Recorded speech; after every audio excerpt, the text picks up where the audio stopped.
Hola, ¿qué tal? Buenas tardes. Sean bienvenidos a un capítulo más de nuestro podcast. El día de hoy tenemos un gran invitado, el doctor Fernando Pimentel. ¿Cómo has estado, Fernando? Muy bien, Ángel. Muchas gracias por la invitación y muy agradecido por invitarme a compartir algunas palabras aquí con tu audiencia. No, claro, al contrario, gracias a ti por tomarte el tiempo de venir aquí con nosotros. Y bueno, mira, te platico, el día de hoy vamos a estar platicando un poquito de lo que son los famosos EFOS y EDOS, ¿verdad? Al principio de la carrera, cuando uno empieza bueno, tú ya tienes mucho recorrido, pero por ejemplo en mi caso, es una carrera que apenas tengo 11 años de experiencia en esto, o sea, tengo poquito. Entonces, al principio uno empieza a ver en el círculo de muchos contadores que se les hace fácil hacer cierto tipo de prácticas, ¿verdad? Y más cuando empiezas ya a empezar a tener clientela y todo eso, ves que muchas personas empiezan a pues hacer ese tipo de prácticas, ¿verdad? Vamos a dejarlo así como prácticas.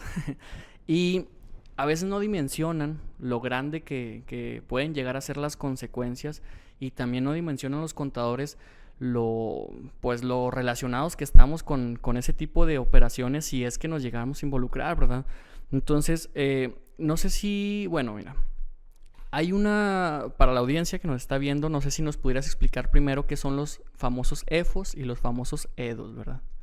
Sí, con mucho gusto, Ángel. Mira, lo contextualizas, creo, de una manera adecuada, porque en la línea de tiempo que pudiéramos referir respecto a la evolución que ha tenido esta práctica, estas figuras, que engloba en sí mismo, en términos generales, a lo que se conoce como la compraventa de facturas. Así es.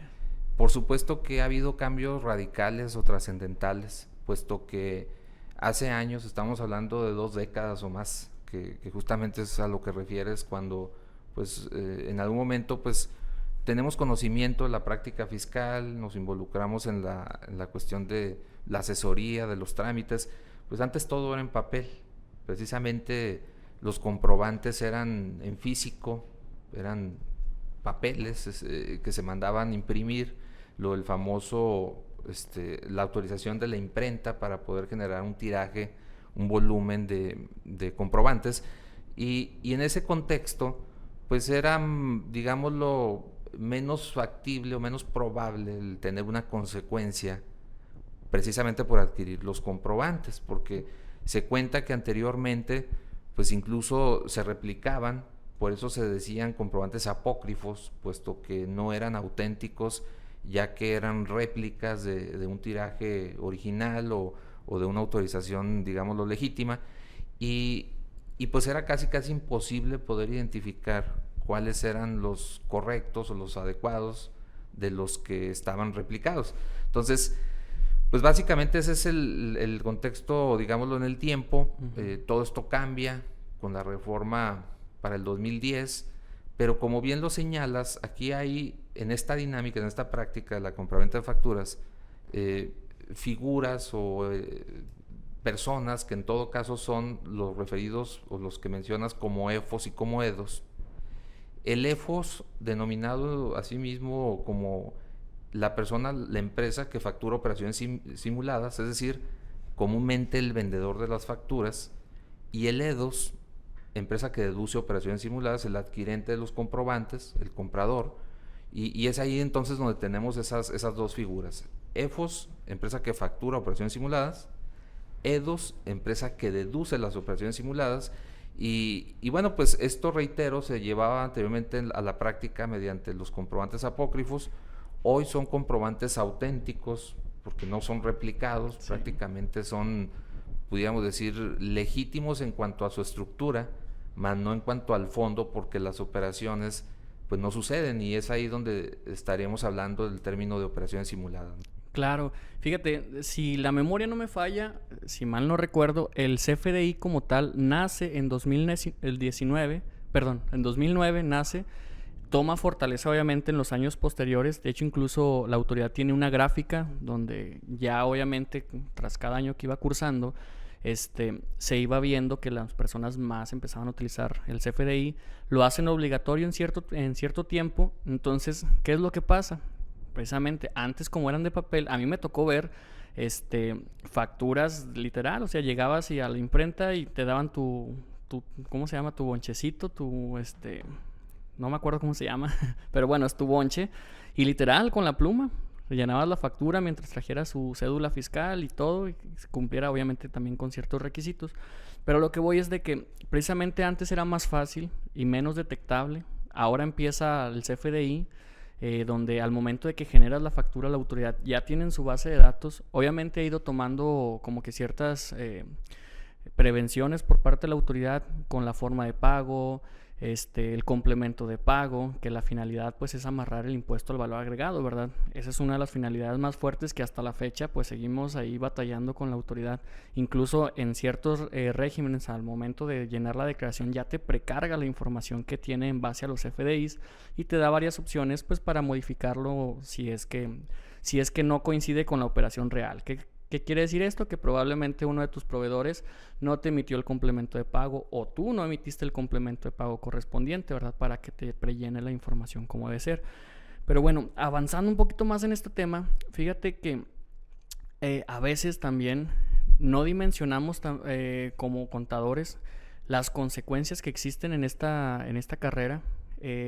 Ahorita pasamos o profundizamos un poquito más de las consecuencias administrativas, por así decirlo, pero una de las cosas que estamos viendo sobre la marcha es pues las consecuencias penales, ¿verdad? En 2020, si mal no recuerdo, entra una modificación, o más bien entra para la previsión preventiva para el delito de defraudación fiscal, que el año pasado la Suprema Corte de Justicia lo declaró ya inconstitucional. Sigue estando en la ley, pero obviamente ahí con su respectivo señalamiento.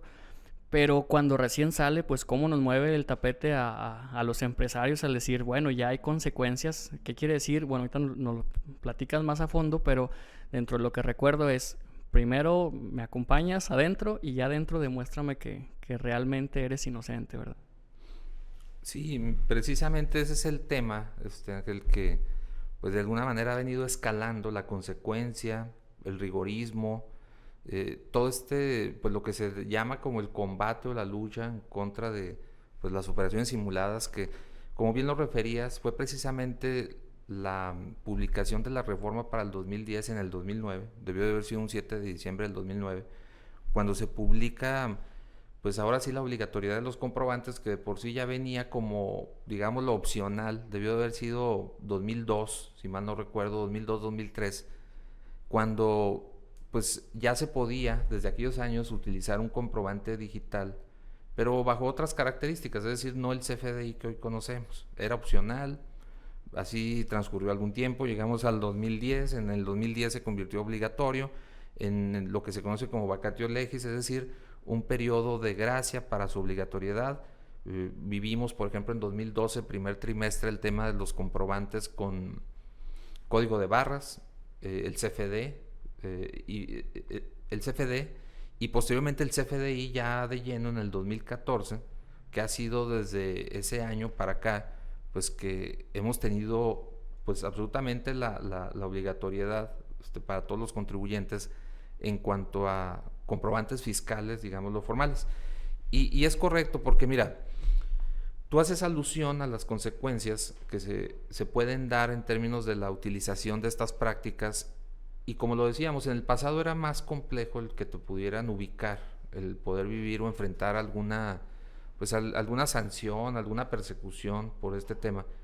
Hoy es relativamente sencillo, con lo de los enlistamientos a partir de la reforma del 2014, que hay un nuevo procedimiento fiscalizador, que es el procedimiento que se fundamenta en el 69 del Código, y que eso ha detonado pues una mayor claridad de elementos adicionales en función a lo que tú bien señalas, base de datos, lo que la autoridad tiene, 6.3 del Código, y que a partir de eso pues comienzan invitaciones, comienzan actuaciones de todo tipo, tanto persuasivas, coercitivas, y no se diga el tema penal que tú refieres, porque en el tema penal es cierto, podemos hablar de dos tipos de tipos penales o de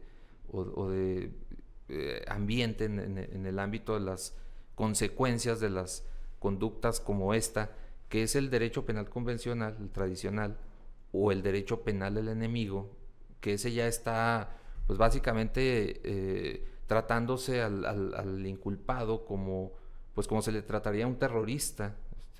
Se restringen algunos derechos en sí mismo, algunas garantías, y es un derecho que, como bien lo decías, ante la sospecha, te podrías o te tendrías que estar defendiendo ya, digámoslo así, desde la privación de la libertad.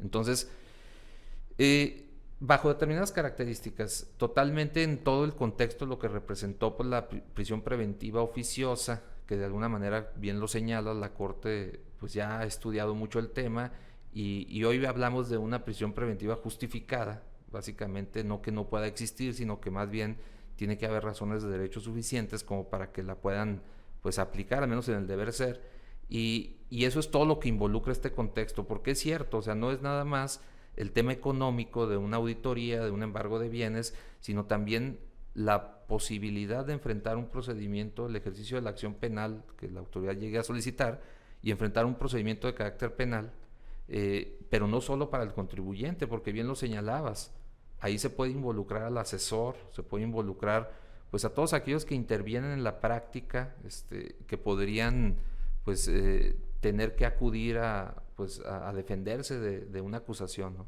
Sí, así es. Fíjate, y pasando un poquito más a cuestiones ya sobre la práctica, sobre cuestiones o consecuencias administrativas, una de las cosas que recuerdo mucho es que la autoridad, bueno, para empezar, mucha gente se pregunta, ¿cómo me doy cuenta si con la persona que estoy teniendo actividades o teniendo operaciones, es una persona que se encuentra en el famoso listado negro, ¿verdad? Recordemos que la autoridad cada cierto tiempo está actualizando en su página del SAT el listado que ellos tienen en Excel para más fácil buscar. Pero una de las cosas que se preguntan mucho las personas es, bueno, ya descargué, apareció un proveedor que realmente tengo operaciones con él, o sea, son reales las operaciones. Como son reales, no he realizado alguna materialidad extensa, por así decirlo, que es la materialidad, todo lo que comprueba la operación. Es decir, solamente tengo la recepción de la mercancía y hasta ahí, porque es una operación pues normalita, ¿verdad? No hay fotos, no hay videos de la mercancía entrando. Entonces, ¿qué pasa? Ese proveedor el día de mañana aparece porque sí estaba realizando ese tipo de prácticas. ¿Qué consecuencias son las que nos pudieran llegar a pasar? Sí, mira, precisamente en la consecuencia, en el qué puede llegar a suceder, y creo que esto es muy importante para toda la audiencia, que ubique, que reconozca que el tener o verse implicado en un tema de una acusación, como podría ser que se le señale como adquirente de comprobantes de operaciones simuladas, no queda exclusivo o no está limitado únicamente a los compradores de facturas. Es decir, podemos ser un contribuyente legítimo que en verdad opera tanto en sus compras como en sus ventas de manera regular, pero que se tuvo la mala suerte de haberse cruzado con algún proveedor irregular que prácticamente contamina y que viene pues a involucrarnos aún de manera involuntaria. Y pongo un ejemplo muy sencillo, se da en el caso del transporte con relativa, pues digámoslo, frecuencia. Cuando algún operador podría estar adquiriendo o comprando un comprobante para demostrar viáticos, que en ocasiones hay lugares pues donde se los proporcionan a través de un costo y que no son más que empresas factureras. Entonces, la empresa que lo deduce involuntariamente o ingenuamente, pues no ubica, no conoce que esa es una factura comprada, simplemente da efecto a la deducción, al acreditamiento y se contamina. ¿Por qué? Porque en cuanto el EFO, es decir, la empresa facturera, llegue a salir enlistada como definitiva, como proveedor simulador definitivo, pues ahí empiezan todos los efectos para el receptor. Es decir, el receptor dice, bueno, pero es que yo no tengo nada que hacer, ni que acreditar, ni que demostrar, puesto que no compré los comprobantes.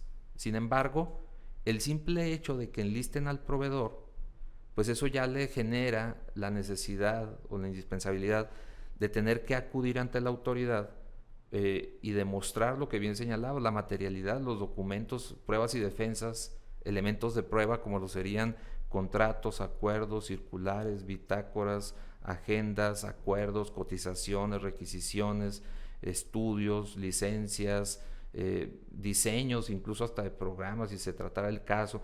Es decir, cualquier cosa que demuestre que eso fue real.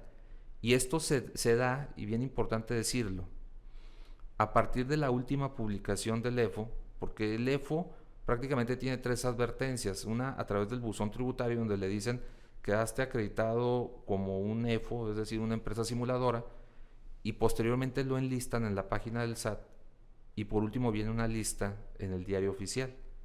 Una vez que surge esa lista o se publica la lista en el diario oficial, el contribuyente que recibió los comprobantes cuenta con 30 días para acudir ante la autoridad y demostrar pues que las operaciones fueron reales. Es decir, es muy importante estar al pendiente de esa publicación, y sobre todo si nos topamos con este tipo de proveedores irregulares que pues que nada tuvo que ver una compra de facturas, para tratar de demostrar en sede administrativa, es decir, en instancia todavía no litigiosa, todavía no de un reclamo, sino de manera ordinaria, y poder trascender esta parte en la medida de lo posible, ¿no?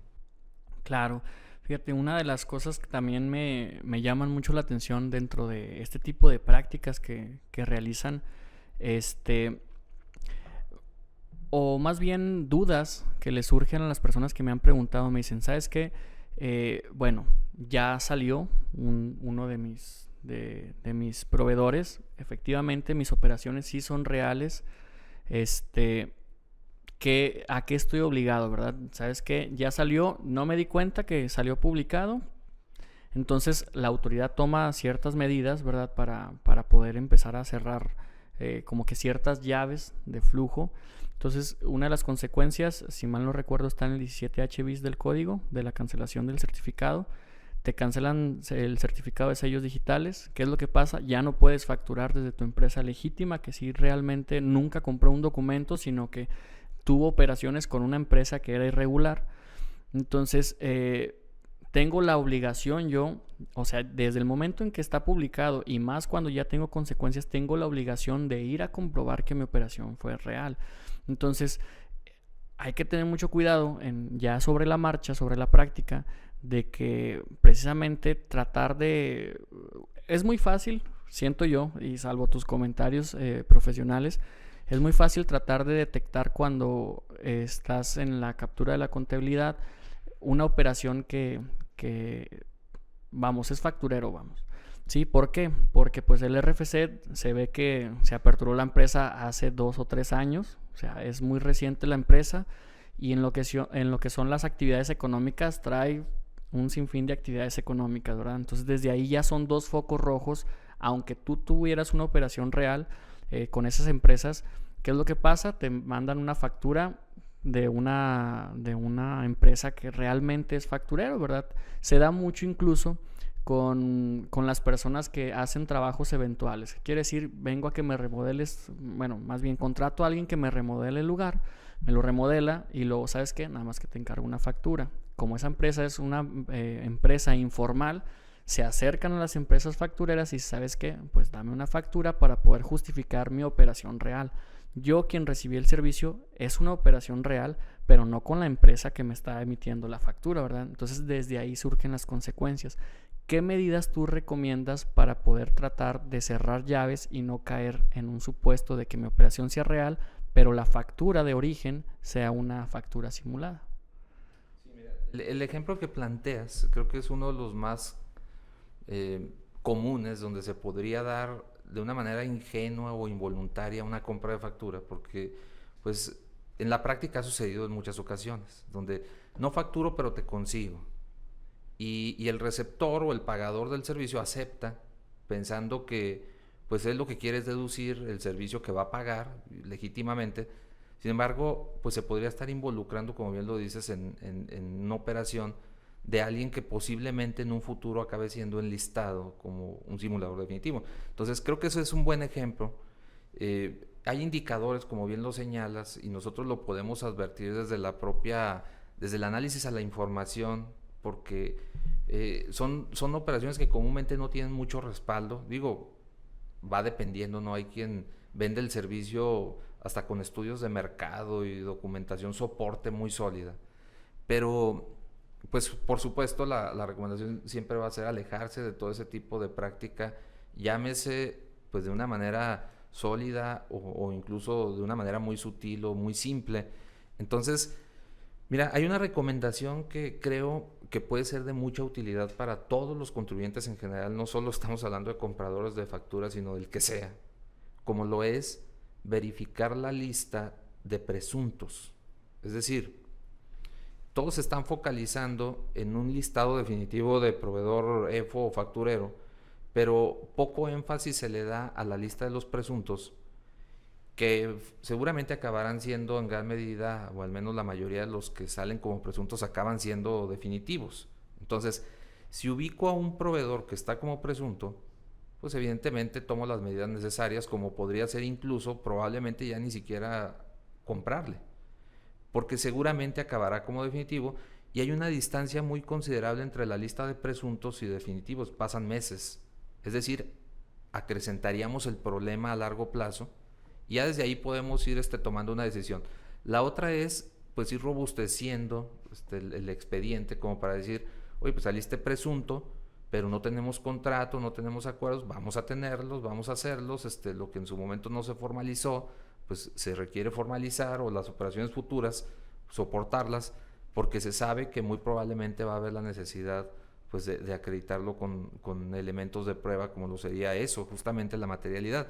Entonces creo que esa sería alguna de las recomendaciones importantes, y siempre no solo estar atento, reitero, de la lista de definitivos, sino también de presuntos, y sobre todo, pues que desde que se celebran las operaciones, hablamos de operaciones reales o no reales, hay que decirlo así, pues tener la documentación soporte. Obviamente, reitero, nunca vamos a recomendar una práctica de este tipo, pero definitivamente hay quien lo hace, ¿no? Y quien lo ha hecho de una manera muy burda, como bien lo señalabas al inicio, únicamente con una transferencia, con un comprobante, y al momento de probar o de acreditar algo, pues es prácticamente imposible.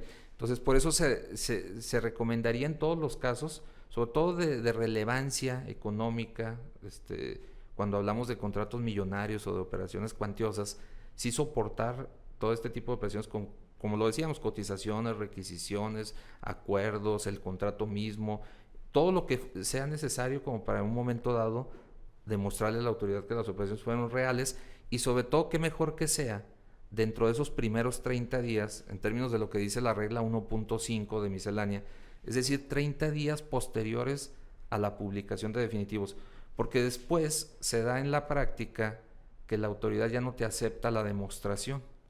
Es decir, si pasaron los 30 días hábiles y tú acudes incluso de manera unilateral, autónoma, y le dices, te vengo a demostrar, te dice, no, ya no lo quiero. Ni siquiera cuando hay programas de persuasivos como de revisión profunda y demás, porque ahí mismo te rechaza la materialidad, te dice, tenías 30 días.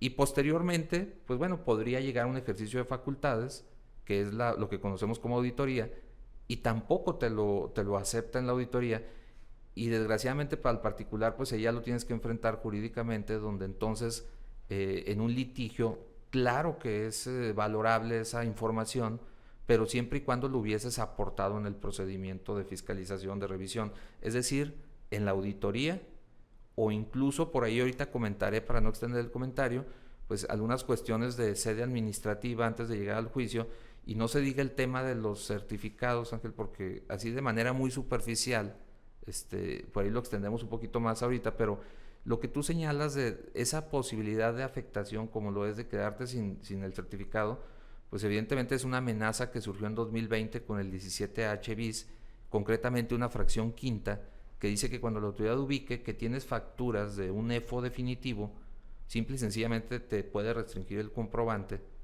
y ni siquiera te avisa. Es decir, cuando quieres facturar ya no puedes, y te das cuenta que en el buzón tienes una comunicación que te dice, pues te restringí el certificado porque tienes facturas de un EFO. ¿Y ahí qué sigue? Bueno, pues lo que seguiría es aclarar o subsanar los errores o las deficiencias, lo que te va a forzar a presentar una declaración complementaria del año que sea, porque hay que enfatizar ese punto. El tema de la práctica de la restricción de certificados no se limita a 5 años, como muchos han llegado a creer. Muchos creen que es un tema de 5 años, de 6, 7 del Código de Facultades para la determinación de un crédito, pero estamos en presencia, me refiero al 17H bis, de una norma adjetiva que en términos del 6 del Código representa pues conforme a su vigencia, es decir, si hoy te lo aplico, no importa que sea en función a operaciones que sucedieron incluso hace 10 años, pues hoy te deja sin certificado, ¿no? Algo que tiene una gran diferencia respecto a lo que todo el tiempo se ha llegado a creer de parte de los empresarios o de algunos que han sugerido estas prácticas, que es un tema de 5 años. Por supuesto que no, es un tema perpetuo porque te podría resultar en cualquier momento una restricción. Así es. Y fíjate, dentro de ese planteamiento, suponiendo que tuviste una operación lamentable de ese tipo, te detectan, te cancelan el certificado, como bien lo dices, no hay hacia atrás vigencia, por así decirlo. Puede ser una operación que tuviste hace 8 años y te está afectando hoy en día. ¿Qué consecuencia habría? Vamos a suponer que no aporte las pruebas correspondientes, ya pasó ese lapso, la autoridad me está desconociendo los comprobantes, tengo que darle reversa, pagar los impuestos correspondientes. Si es una declaración de hace 7 años, la presento nuevamente y nuevamente revivo facultades de comprobación. ¿Qué es las consecuencias que nos pasarían en ese aspecto? Sí, creo que esa es la ruta adecuada, Ángela, que precisamente planteas. Pasaron los 30 días, no aclaré. En los 30 días pues no te dicen absolutamente nada. Una vez transcurrido este periodo, podrías tener acercamientos de la autoridad persuasivos, donde te dice a través de los programas o de las invitaciones, te ubico facturas de EFO. Es obviamente con la intención de que te regularices, pero si no te regularizas, como bien señalas, presentando la declaración, pagando las diferencias a cargo de ese año, que puede ser el año que sea, hace 7, 8 años, bien lo referías, pues entonces lo que se podría dar en ese momento son dos acciones de la autoridad posteriores. Lo que sería la restricción de certificados, 17H bis quinta, o un ejercicio formal, es decir, una auditoría. En ocasiones es más noble la auditoría porque te da oportunidad de poderte estructurar, de poder resolver el tema económico y demás, a diferencia de la restricción, porque la restricción en el momento, pues como luego se dice, te corta el oxígeno, es decir, te quedas sin facturar. Y básicamente en esa secuencia, pues se tendría que tener en cuenta que el hecho de que surja un proveedor como definitivo, pues te puede traer las dos grandes desventajas, puesto que, reitero, el 17H bis no es una norma sustantiva, es una norma de procedimiento, y bien lo señala el código, se aplica conforme su vigencia. Ahí no hay un tema de 5 años. Y dentro de todas las consecuencias, el tema o la repercusión económica de tener que pagar diferencias por aquello, pues sería interesante el ver que si tratamos, o si hablamos de montos o de contribución omitida de 3 pesos, pues fácilmente se podría multiplicar por el transcurso del tiempo en la actualización. Estamos hablando de cifras considerables, y no se diga el punto de lo que bien señalabas. El presentar una complementaria en un ejercicio el día de hoy revive el ejercicio o la posibilidad de la vigencia de las actuaciones de autoridad. Es decir, hoy presento 2014 complementaria, pues tiene 5 años para auditarme y poderme determinar créditos fiscales sobre este periodo, ¿no? Sí, así es. Esa es una de las cosas que le recalcamos mucho a las personas, el decir, bueno, pasó hace 10 años, ¿sí? La operación, ya me detectaron, ya para no sufrir alguna consecuencia o alguna sanción extra por parte de la autoridad, me regularizo, pero de aquí a 5 años me pueden revisar ese periodo y me pueden, si tengo algo mal o tenía algo mal, independientemente del reverso que ya realicé, pues la autoridad me lo puede exigir ya en su momento, la contribución omitida, ¿verdad? Ahora, ¿tú qué recomendarías a las personas, tanto empresarios como personas que están iniciando en esta carrera o que ya tienen su trayecto en esta carrera? Yo en ese aspecto, o más bien aquí en la oficina, sí tratamos de ser muy de no involucrarnos con ese tipo de operaciones, ¿sí? Es mejor desprenderse a tiempo que después estar involucrado indirectamente, ¿verdad? En una operación de esas, pero a las personas que están pensando ese tipo o de realizar ese tipo de prácticas, ¿qué les comentarías tú? Porque obviamente una consecuencia es darle reversa, actualizaciones y recargos y a lo mejor alguna multa por parte de la autoridad en su respectivo caso, cuestiones monetarias, pero volvemos a lo mismo, ¿verdad? Dado caso de que ya se ha declarado como un delito de defraudación fiscal y la autoridad te gane, por así decirlo, ese criterio, pues puede llegar hasta la prisión, ¿verdad? Recordemos que están las sanciones, si mal no recuerdo es de montos defraudados, si no rebasa 1.900.000, empiezan ahí las sanciones ya de prisión como tal. Sí, mira, definitivamente una dinámica de este tipo es muy comprometedora. Y dice el empresario que se empieza a informar, porque claro, reitero, por eso contextualizábamos y decíamos, pues anteriormente las posibilidades, las expectativas eran muy distintas y hoy ya lo ven cada vez más cerca. Entonces, al darse cuenta de lo que representa, dicen, bueno, pues yo quiero reversar las operaciones en la medida de lo posible. Hay quien de plano económicamente no se encuentra en esa posibilidad. Dice, pues yo aunque quiera pagar lo del pasado ha sido tanto que no me alcanza. Bueno, pues nada más estar consciente que son figuras que en cualquier momento, y me refiero a cualquier momento de siempre, mientras esté vigente 17H bis, pues pueden llegar a tener una afectación muy grande. Y como siempre, ¿no? Pues eso es para lo que ya sucedió, pero para lo que viene, es decir, para la operación futura, pues definitivamente no se sugiere en lo absoluto este tipo de dinámicas. Siempre va a ser, pues creo que lo más acertado, el cumplimiento adecuado, oportuno, correcto. Y ahí es donde creo que tiene una oportunidad interesante la planeación y la estrategia, que al ser una práctica elusiva, pues no necesariamente corresponde pues a una sanción, a una consecuencia, y bien estructurada, bien aplicada, creo que pues que debe de dar buen resultado, en lugar de atender a este tipo de prácticas. Nada más para dimensionar, Ángel, un poquito ahí pues digamos la expectativa. Cuando alguien me dice, ¿por qué te inclinarías más? ¿Por el simple hecho de dejar de pagar o por disfrazarlo con una compra de facturas? 1000 veces por el simple hecho de dejar de pagar, que evidentemente ninguna de las dos es sugerida, pero creo que acaba siendo más perjudicial y más peligroso atenderlo a través de la compra-venta de comprobante. Sí, tiene mucho más consecuencias, obviamente, el comprar una factura que simplemente el hecho de dejar de pagar, ¿verdad? El impuesto. Ahora, ya para terminar y cerrar con este tema, uno como contador o como asesor, en este caso la palabra asesoría, ya tiene una dimensión muy grande en nuestra carrera de unos años para atrás, donde si nosotros realizamos un planteamiento favorable para el contribuyente, con toda esa intención, por así decirlo, la autoridad como que nos trata de obligar a nosotros informarle de algún planteamiento favorable para los contribuyentes, que obviamente en la práctica no se va a dar. Ningún asesor fiscal va a revelar, por así decirlo, alguna estrategia que le haya dado, pero a lo que voy es que la autoridad empieza a poner sanciones para los asesores fiscales, sanciones ridículas, ¿verdad? No sé si nos pudieras platicar un poquito de eso, de la sanción de las millonarias.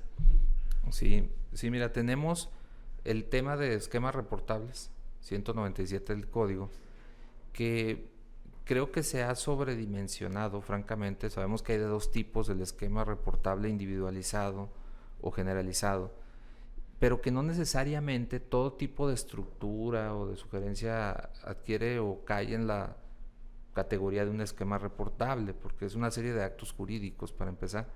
Entonces, sí, tener mucho cuidado cuando verdaderamente se configure uno de estos, pues evidentemente, como bien lo señala, reportarlo, y cuando no, pues simplemente es digámoslo, una estructura, que no represente en algunos casos una serie de actos jurídicos o múltiples actos jurídicos, y sería una planeación, digámoslo, pues de cómo se organizan los negocios o la operación, el cumplimiento de la obligación tributaria, a partir de qué figuras y de qué forma.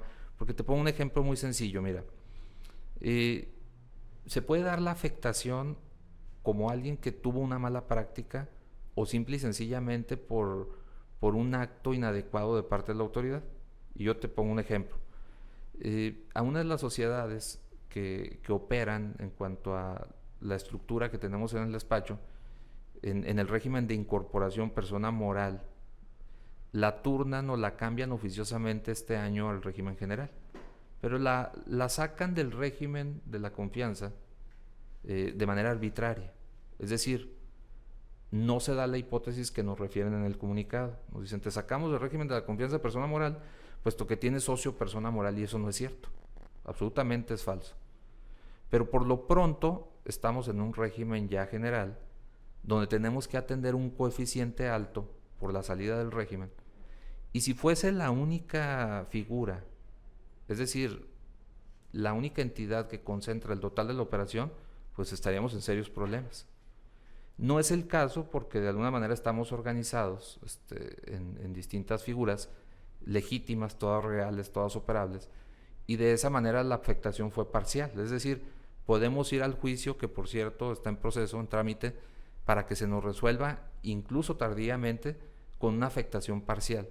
Es lo que le digo a muchos contribuyentes. El hecho de tener una sola figura los vulnera absolutamente, no necesariamente por malas actuaciones o malas prácticas, sino incluso por arbitrariedades que el hecho de que te restrinjan un certificado, pues te coartan toda la operación al 100%, cuando probablemente pudiste haber estado estructurado de una manera como lo sería la comercializadora, la distribuidora, la de marketing, la de operaciones, qué sé yo, y de esa manera tener una expectativa de menor afectación, obviamente en la medida de lo posible, porque sabemos que tiene mucho que ver con imagen financiera, con licitaciones y con el acreditamiento incluso en el mercado, que en ocasiones no puede ser de golpe, pero es algo que se trabaja. Es decir, la planeación creo que bien manejada, bien estructurada a futuro, nos puede ayudar mucho, sin ni siquiera caer en ese tema de los esquemas reportables, porque pues tiene su connotación muy especial, y bien lo señalabas, son multas millonarias, ¿no? Sí, son multas millonarias que sí, que se preocupe quien los tenga, ¿verdad? Para pagarlos. Y bueno, ya para acabar, bueno, en cuestión de los temas que íbamos a visualizar o que platicamos en esto, son todos. Nada más quisiera hacerles la invitación al seminario fiscal que se va a estar impartiendo. Ahorita aquí nos van a pasar los datos para hacer mención, para que nos puedan acompañar, ¿verdad? Pues bueno, les queremos hacer la invitación al seminario fiscal que va a estar siendo impartido a partir del 11 de noviembre, el 11, 18, 25, 2 y 9 de diciembre. Va a durar todo este tiempo. Va a ser en el auditorio CICAP del TEC de La Laguna. Va a tener un horario de 9:30 a 11:30 de la tarde. Y pues los expositores va a ser aquí el doctor Fernando Pimentel Martínez, su servidor Ángel Rodríguez y el contador Fernando Esquivel Gándara. Ahí para que los que nos puedan acompañar, pues obviamente son bienvenidos, ¿verdad? Ahí para quien se quiera inscribir, tenemos un teléfono que es el 618-197-0440 para que pidan más informes sobre los lugares, ¿verdad? Perfecto. No sé si quisieras agregar algo más, Fernando. Sí, pues nada más agradecerles, Ángel y Fernando, por la invitación a su espacio, y pues creo que es muy productivo, puesto que de esa manera se incrementa, se fomenta la cultura tributaria respecto a lo que hoy actualmente estamos viviendo en la fiscalización, y pues siempre de mucha utilidad, ¿no? Precisamente para evitar caer en malas prácticas, el debido cumplimiento creo que siempre va a ser la primera recomendación, y pues muchas gracias de antemano. No, al contrario, muchas gracias a ti, y pues bueno, recordar que nos pueden estar siguiendo en las plataformas, lo que es TikTok, Facebook, YouTube, y obviamente también encontrarnos en Spotify, toda la plática completa. Entonces pues nada, agradecerles a quien nos escuchó o vio este podcast, y pues nos vemos en la próxima, ¿verdad?